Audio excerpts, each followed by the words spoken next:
सोटा में चाह डालला से को फायदा ना होई। अरे सोटा में चाह डालला से को फायदा ना होई।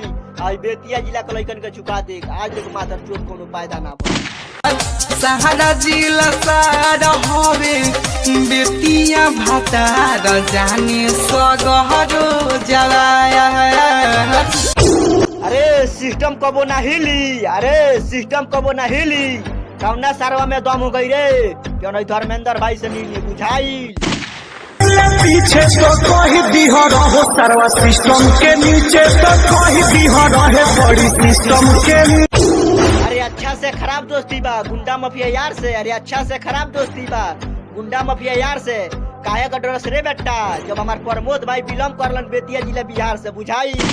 अरे होते सबेरे नहालू का करे जिला बेतिया जालू का करे जिला बेतिया जालू।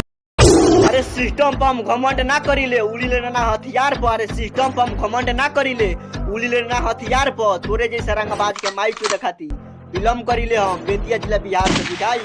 रंगदार होइया बन जिला के रंगदार। अरे जितना तोर पावर बा बोला के खरिया ले। अरे जितना तोर पावर बा बोला के खरिया ले।